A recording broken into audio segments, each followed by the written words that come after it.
Nous sommes au Canino de Busson-Basse-de-Vie de l'Infernal Trail de Saint-Nabord, dont l'épreuve reine, le 200 km, est partie la nuit dernière. Vous voyez que après 60 km, on est encore relativement frais. On va s'approcher d'une des concurrentes, Fanny Jean, française installée en Belgique. Bonjour Fanny. Bonjour. Bon, la question s'impose, comment ça va? Franchement ça va bien, jusqu'ici, très contente. C'est votre première sur l'Infernal Trail, c'était un des objectifs de votre saison? Oui, c'est mon gros objectif, ça fait 5 mois que je m'entraîne intensivement pour ce trail en fait. Parce que mon objectif c'était de progresser sur les parties techniques en trail, parce que j'étais pas très forte en descente, en montée, et donc je me suis vraiment entraînée pour être plus performante sur ces parties-là. Et là, je sens le résultat qui est en train de s'obtempérer, quoi. Ça fait tout bizarre. Alors, on voit toute souriante pour les gens qui n'ont pas l'habitude. On se dit après 60 km, elle devrait être complètement se morfondre dans un état de fatigue. J'avais prévu d'être ici à midi, donc en fait je suis 2 heures en avance sur mon planning, quoi. Donc ça contribue à effacer la fatigue, les douleurs, etc.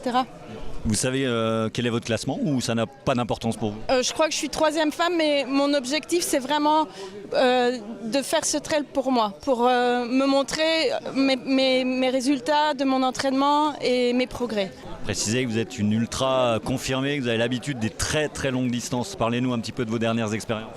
Ma plus récente c'était la Spine Race en Angleterre, au Royaume-Uni. C'est 430 km et à peu près 16 ou 18 000 mètres de dénivelé en hiver, donc avec beaucoup de neige, un temps très pénible, des petits chemins très compliqués à pratiquer, mais j'ai pas fait un très bon résultat parce que je m'étais mal entraînée et je me suis blessée sur la fin. J'ai dû terminer en marchant, mais j'ai quand même terminé, donc pour moi c'est le plus important. J'ai fini 35e général, donc c'était pas si mauvais que ça non plus, mais bon, c'était pas ce que j'avais espéré. Alors comment c'est les Vosges? Magnifique, je suis super contente. Je ne connaissais pas en fait avant de m'inscrire ici. Mais j'étais venue en reconnaissance pour savoir comment je devais m'entraîner pour bien courir ici, quoi. Dernière question parce qu'il va falloir vous repartiez. Qu'est-ce que vous cherchez dans ces ultras en fait? Quelle est la part d'intime que vous mettez en jeu? Pour moi, c'est avoir du temps pour moi en fait. C'est me faire plaisir, j'aime le sport, j'aime le défi. J'ai des enfants, un travail et ça me sort un peu de mon quotidien, de ma routine et j'en ai besoin en fait. Ouais. Bon, vous voyez à l'arrivée, à peu près quand? Vous avez une idée, un objectif maintenant? Non, on va voir. Là, il va faire chaud, donc il ne faut pas trop... C'est que 60 km, il y a encore 150 à faire à peu près, donc il faut rester calme et continuer à gérer la course. On va laisser filer Fanny avec la suite de ce périple 150 km encore pour elle. Et puis on va se tourner vers l'un des organisateurs, le coprésident Elliot Lodin. Bonjour Elliot. Bonjour, vous allez bien? Alors on va parler un petit peu déjà de cette base de vie. On est toujours stupéfait, il y a 60 km de parcouru et on sent beaucoup de calme, beaucoup de tranquillité chez les concurrents.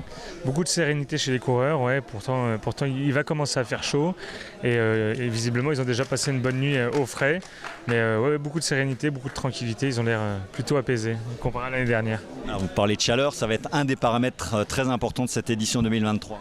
Oui, c'est un des paramètres auxquels on est attentif, aussi bien les équipes médicales que nous en tant qu'organisateurs, parce qu'on attend jusqu'à 32 degrés aujourd'hui et qu'il faut qu'on puisse répondre aux problématiques qu'on peut rencontrer sur du manque d'eau. On a renforcé tous nos approvisionnements en eau avec des systèmes pour rafraîchir, avec des tuyaux d'eau sur certaines bases de vie, etc.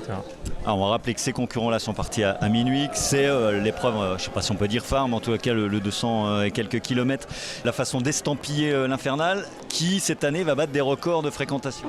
Oui, records de fréquentation. Alors déjà sur l'Infernal en général, parce qu'on atteint des records qui avaient déjà été atteints en 2019, mais aujourd'hui on fait plus et on essaie de faire mieux surtout. Donc 5500 participants à peu près? Ça va être ça, 5500 participants et le 200 qui arrive bientôt au record où on a 180-190 partants et surtout demain, ce soir, le gros départ avec plus de 500 coureurs au départ du 130 et du 100 km. Alors 100 km c'est la nouveauté de cette édition 2023, quelle était l'idée? L'idée c'était de proposer un nouvel intermédiaire entre le 130, le 100 et le 200.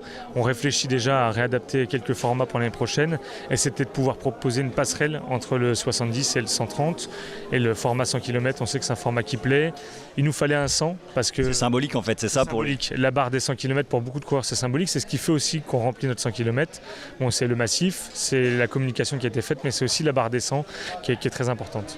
Alors les gens viennent d'où là on a plusieurs nationalités évidemment. Là on était avec une jeune femme installée en Belgique. On est toujours surpris de voir que ça gravite de très très loin. Je crois que cette année c'est entre 15 et 17 nationalités représentées. On avait tout à l'heure qui a malheureusement abandonné un coureur taïwanais. Donc ça vient de loin mais ça vient aussi de très près. L'Infernal regroupe énormément de coureurs du Grand Est et c'est une fierté aussi pour nous d'organiser aussi pour les locaux parce que les gens qui viennent de loin c'est bien pour l'économie locale, pour le tourisme, mais organiser pour le local c'est bien parce qu'on œuvre aussi pour notre territoire. On va rappeler que c'est extrêmement exigeant, 10 000 mètres de dénivelé sur le 200 avec moins d'un finisher sur deux partants. C'est à peu près ça l'année dernière, 56 finishers sur le 200 km, donc plus de la moitié d'abandon. Là on a des très hautes températures mais je pense que les coureurs sont prêts et qu'ils s'y sont préparés surtout.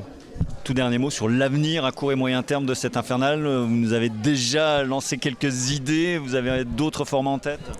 On ne peut pas en parler encore parce que tout n'est pas validé et que les projets sont écrits sur des post-it.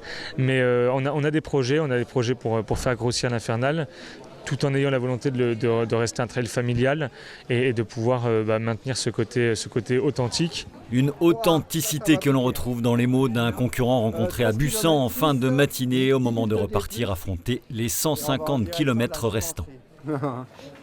Rien que ça, bon. Il met un peu de crème, c'est pas du fromage.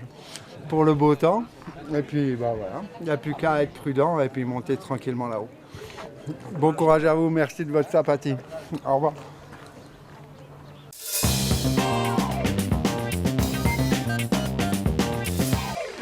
Dans le reste de l'actualité sportive du football, avec un match très attendu entre le SAS et le FC Sochaux-Montbéliard, les Spinaliens tenteront de décrocher un premier succès cette saison face à une équipe doubienne reconstruite à la hâte il y a 3 semaines après sa réintégration en nationale, qui reste sur 2 défaites mais pourra compter sur le soutien de nombreux supporters. Coup d'envoi ce vendredi à 19h30. En N3, même objectif, une première victoire pour l'ES Taon et l'US Raon-l'Étape qui joueront dimanche respectivement chez la réserve de l'ASNL et à Reims-Sainte-Anne. Du hockey sur glace également au programme ce week-end avec le tournoi de préparation des Wildcats à Poisson-Pré. À un mois de la reprise du championnat, les Verts et Noirs ont convié 3 autres formations de D1, Dunkerque qu'ils affronteront ce vendredi à 20h15, Neuilly pour un match samedi à 19h45 et enfin Strasbourg pour le derby du Grand Est programmé dimanche à 16h30.